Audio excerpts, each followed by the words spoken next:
NCERT exercise 6.5 question number 8 अंतराल 0 to 2 पाई के किन बिंदुओं पर फलन sin 2x अपना उच्चतम मान प्राप्त करता है।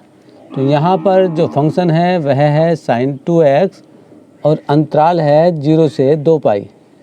तो हमें देखना है बिंदुओं को जिन बिंदुओं पर यह फलन उच्चतम मान प्राप्त करता है। तो देखिए क्या करना होता है, जब हमें उच्चतम या निम्नतम मान ज्ञात करना होता है तो फलन को हमें करना पड़ता है डिफ्रेंशिएट।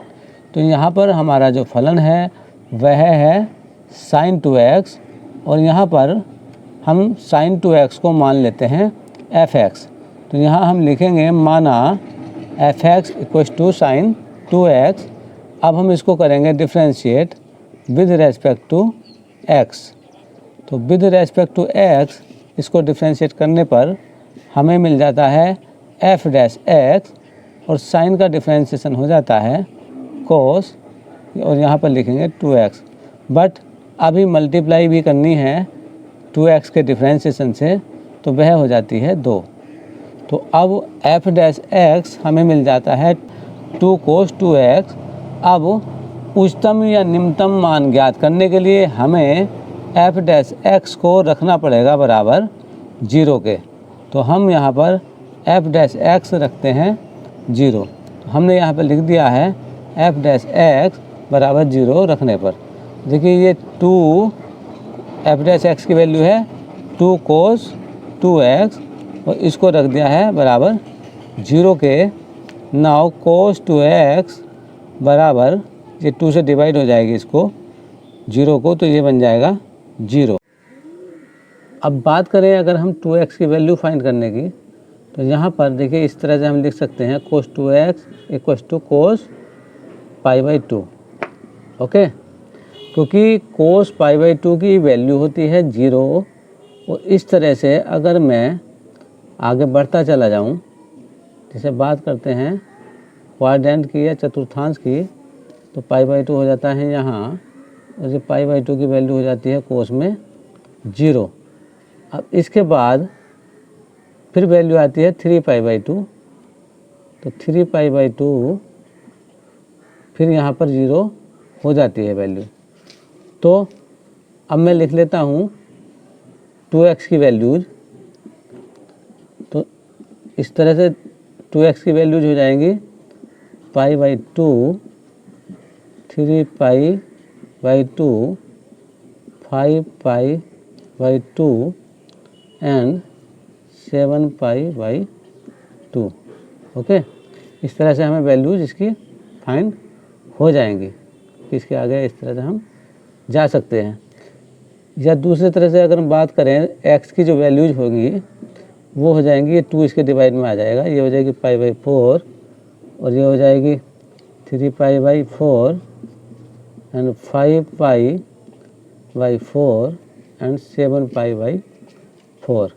अब देखिए हमने केवल 7π/4 क्यों ली है। यहाँ पर हम जानते हैं हमारे पास अंतराल है, अंतराल हमारे पास है 0 से 2 पाई। और अगर बात करें x की वैल्यूज की, तो x की वैल्यूज है ये जैसे π/4 है, π/4 और यहाँ पर भी है फिर 3π/4, π/4, 3π/4, 5π/4। तो इन सारी वैल्यूज पर हम ये f का जो फंक्शन था हमारा उसके मान देख लेंगे। तो पहले बात करते हैं f0 की। ये 0 हमने यहाँ पर पुट कर दिया है, तो ये हो जाएगा sin 2 हमें मिल जाएगा sin 0 और ये मिल जाएगी वैल्यू 0 के बराबर। अब 0 डिग्री यहाँ पर होता है, 0 के बाद आ जाता है π/4। तो अब मैं रख दूँगा इसको π/4 और ये हो जाएगा sin 2π/4 और ये बन जाएगा sin π/2।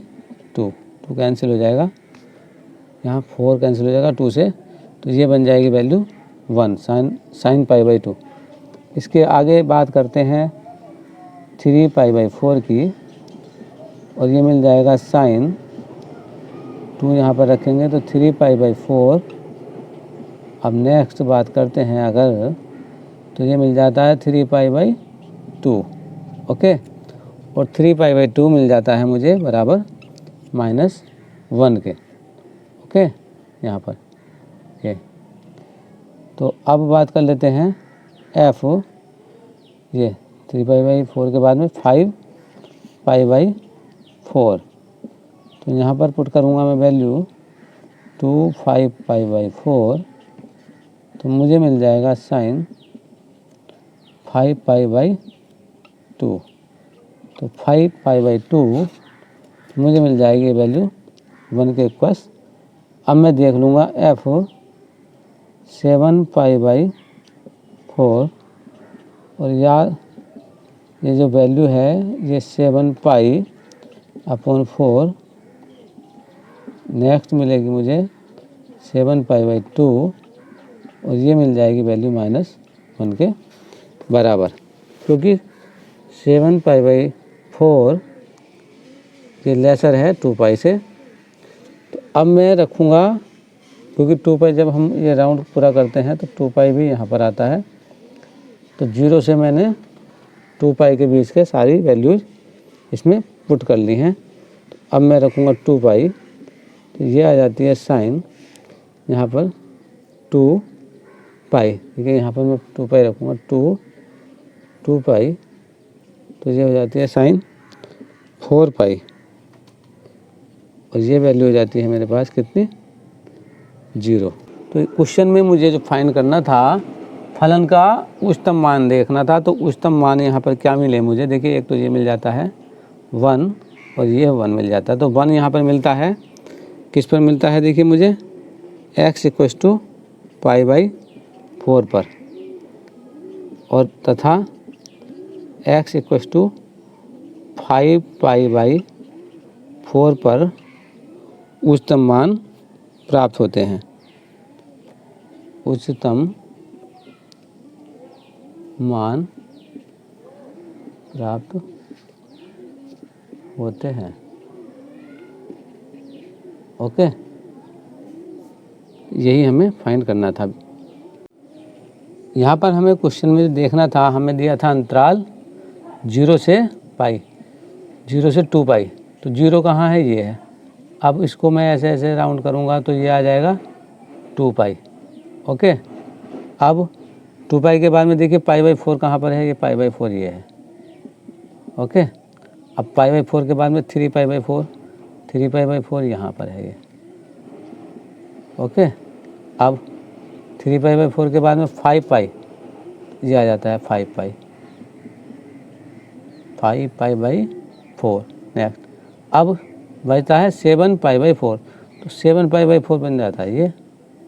तो मैंने कहाँ पर वैल्यूज फाइंड कर ली, 0 पर, π/4 पर, 3π/4 पर, 5π/4 पर, 7π/4 एंड 2π, दिस 2π है।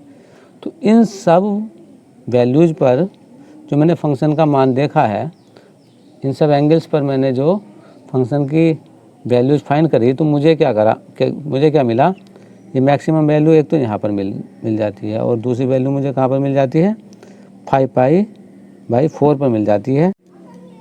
तो जो हमें बिंदु मिले वो मिले x = π/4 तथा x = 5π/4, और यही वे बिंदु हैं जिन पर हमें उच्चतम मान प्राप्त होते हैं, ओके।